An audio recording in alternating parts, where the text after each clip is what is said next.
সবাই কেমন আছো? আশা করি অনেক ভালো আছো। তো আজকের একটা ভিডিওতে হচ্ছে গিয়ে দেখাবো আমাদের গাছে শাক, সবজি, ফল, ফুল আমাদের বাড়িতে কী গাছ আছে এইসব দেখাবো।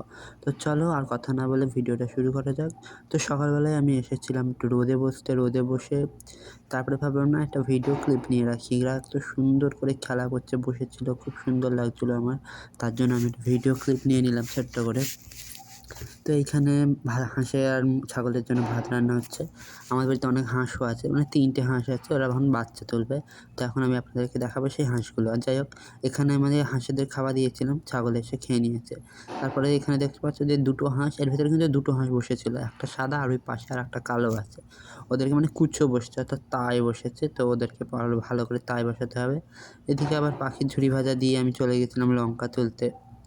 এগুলো হচ্ছে আমাদের কাছে ধাঙ্গা মরিচ, ওই যে পাহাড়িরা যে ধাঙ্গা মরিচ বলে, এগুলো হচ্ছে ওই।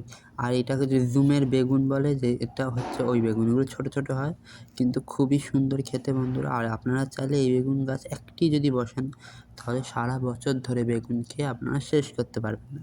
খুব ভালো অনেক পরিমাণে বেগুন হয়। আর আমাদের কিন্তু একটাই গাছে এত ভালো বেগুন হয়েছে। আর এপারেই ছিল আমাদের একটা কলা গাছ, আর কলা গাছে দেখতে পাচ্ছেন বন্ধুরা মোচাটা ছেড়ে কতটা বড় হয়ে গেছে, মোচা কাটার কেউ নেই। পরে আমাকে এবার মোচাটা কাটতে হবে। তারপরে এখানে দেখতে পাচ্ছেন একটা লেবু গাছ, লেবু গাছে একটা লেবু হয়েছিল যখন বসিয়েছিলাম, কিন্তু এখন আর লেবু হয় না। কেন দেখে জানি কি অনেক সার ফার অনেক কিছুই দিই কিন্তু লেবু হয় না। আর এদিকে কলা গাছের থেকে আমি মোচাটা কেটে নিচ্ছিলাম। মোচাটা কিন্তু অনেক কষ্টের, আর এক হাতে ফোন ধরে তো কাটা যায় না, তার জন্য একটুখানি ডিসপ্লে হয়ে গিয়ে নিচে পড়ে গিয়েছিলো। আর নিচে মোচাটা তুলতে এসেই দেখি কিনা এখানে একটা মানকচু গাছ। আমার তো মানকচু অনেক ফেভারিট। আর দেখি কিনা মানকচু গাছ, মানকচু গাছটা কিন্তু ভালোই বড় হয়েছে, আর একটু বড় হলেই কেটে খেয়ে নেবো। আমরা কিন্তু ডাঁটাও খাই, সেই রেসিপিটা আপনাদের সাথে শেয়ার করবো। আর এটা হচ্ছে আমাদের কাছে গোল পেঁপে। এই পেঁপেগুলোকে কী বলে আমি ঠিক জানি না, কিন্তু এগুলো গোল গোল হয় আর অনেক হয়। এই প্রথম এখানে একটা গাছ ছিল, পরে ওই গাছটাকে আমরা মাঝখান থেকে কেটে দিয়েছিলাম। কেটে এখন এখান থেকে 3টে ডাল বেরিয়েছে, আর 3টে ডালে এখন প্রচুর পরিমাণে পেঁপে হচ্ছে, আর পেঁপে প্রচুর পরিমাণে খাচ্ছে। আর এটা হচ্ছে সেই ধাঙ্গা মরিচের গাছ। আর এই পাশে একটা আম গাছ ছিল, আম গাছটাকে ছাগল এসে খেয়ে নিয়েছে। যাই হোক, এটা আমাদের ঘাটের পাশে ছিল একটা গন্ধরাজ লেবু গাছ। এই লেবু গাছে লেবু হয় না, অনেক 2-1টা হয়তো, খুব কম হয়।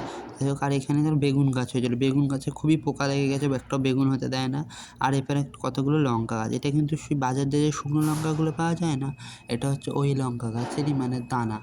ওই দানা থেকেই এগুলো, এই পাশের লঙ্কা গাছগুলো আমি করেছি। পরে এখানে দেখি একটা আপনি লাউ গাছও হয়েছিল। এই লাউ গাছটা কিন্তু আমরা বসাইনি বন্ধুরা, এই লাউ গাছটা একা একাই হয়েছে।